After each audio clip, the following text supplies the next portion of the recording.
Beer glasses must always be beer clean. But why? A beer glass that is not beer clean will result in a poorly presented beer and ultimately a dissatisfied customer. In fact, beer clean glassware is one of the pillars used to present the perfect pour. And using dirty glassware can undo all your hard work. Here, let's do a quick demo.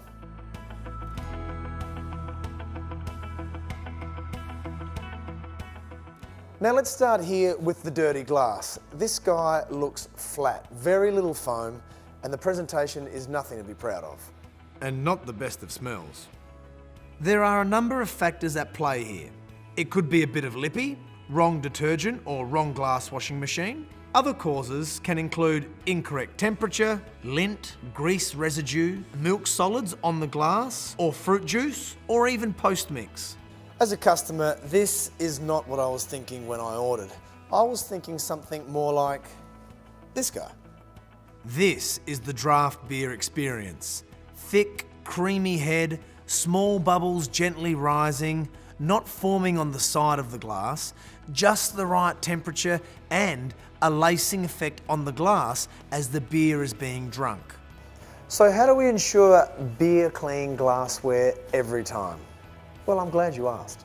First off, let's look at the detergents we're using. Please make sure they are specifically designed for beer glasses, and then make sure you're sticking to the correct mixing ratio. Next up, have a look at the glass sink brush.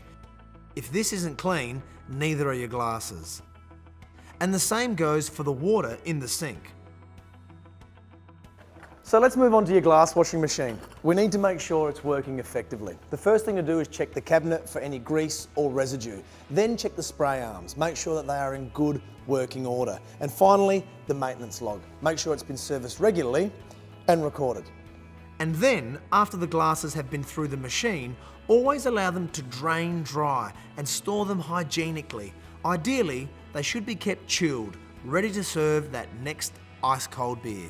Remember, a beer glass is a beer glass for a good reason. And on that note, beer should only ever be poured into a beer glass, preferably branded. And there are plenty to choose from, each having a different purpose. Here's some facts. Did you know that the point where the beer finishes and the head begins is called the plimsoll line? Okay, you got lucky with that. Did you know that nucleated glasses are used for the aesthetic purpose of showing bubbles rising to the head? Thanks for your time. Speaking of time, by following these simple steps, you'll make sure your guests have beer clean glassware every time. Cheers.